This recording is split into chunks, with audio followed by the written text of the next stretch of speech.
শাড়িটা এভাবে প্রথমবার একা একা পরেছি। মা ইনস্ট্রাকশান দিয়ে দিয়েছিল, আগের দিন মোটামুটি একটু ড্র্যাপ করে রেখেছিলাম, সেভাবেই পরেছি। বাট মেকআপটা ঠিকঠাক করতে পারিনি। যাই হোক, ঠিক আছে, ইটস ওকে।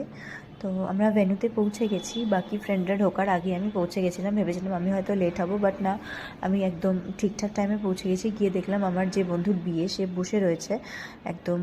তারপরে ওকে ডেকে নিল খানিকক্ষণের মধ্যে। কিছু টুকটাক রিচুয়ালস, দান ইত্যাদি হয়তো সেই মোমেন্টে হওয়ার ছিল।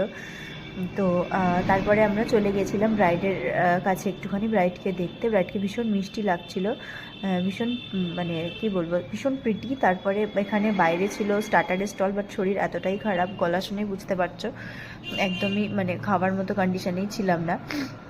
তো আবার ওখান থেকে ঘুরে চলে এসেছিলাম এখানে। আমি ওয়েট করছিলাম আমার বাকি ফ্রেন্ডসদের জন্য। তো মেকআপটা ঠিকঠাক করতে পারিনি বলে একটু কেমন লাগছিল, বাট ফটোতে মোটামুটি দেখলাম ঠিকঠাকই আসছে। তো তারপরে বাকি আমার ফ্রেন্ডসরা চলে এসেছে, তো ওদেরকে রিসিভ করতে নিচেই গেছিলাম। দেন এসে আমরা একটুখানি বন্ধুরা মিলে ফটোস, ভিডিওস ইত্যাদি নিয়েছি। দেন তারপরে আমাদের যে বন্ধুর বিয়ে, তাকে ড্রেস চেঞ্জ করতে বলা হলো, ড্রেস চেঞ্জ করে চলে এসেছিলো। দেন আমি খেতে চলে গেছিলাম, কারণ খিদে পাচ্ছিলো একটু একটু। প্রথমেই ছিল ফিশ ফ্রাই, রান্নাগুলো এত ভালো ছিল, মানে অনেক দিন বাদে আমি এত তৃপ্তি করে কোনো বিয়েবাড়িতে খেলাম।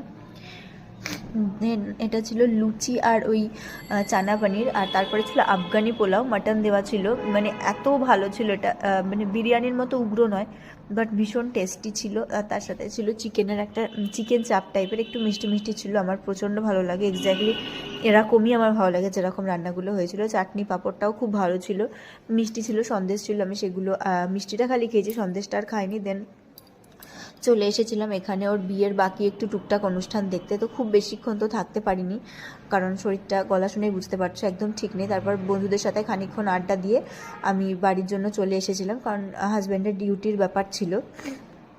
তো আর আমি আইসক্রিমটা আর পানটা বাড়িতে নিয়ে এসেছি। আইসক্রিমটা আর তো ওই ঠান্ডায় খাওয়া পসিবল না। তবে তোমাদের লাস্টে একটা ভীষণ ইন্টারেস্টিং জিনিস দেখাচ্ছে, সেটা হলো বিয়ের যে মেনু কার্ডটা। এত ভালো একটা কনসেপ্ট করেছে। আমরা তো বাংলা পঞ্জিকা সবাই দেখতে পারি না, তো বাংলা ক্যালেন্ডার, একদম ওটা পুরো ছোটো একটা mini version of Bangla calendar. কী কী ফেস্টিভ্যালস, কী কী হলিডেজ, সব কিছু ওর মধ্যে লেখা রয়েছে। আমার একদম অন্যরকম কনসেপ্ট লাগলো, খুব সুন্দর। তো আর পুরো বিয়েটা এতটাই ওয়েল অর্গানাইজড, এত সুন্দর ছিমছাম সাজানোর মধ্যে ছিল, মানে সব কিছু প্রপার প্ল্যানিং করা ছিল। তো খুব ভালো কাটলো বিয়ের দিনটা।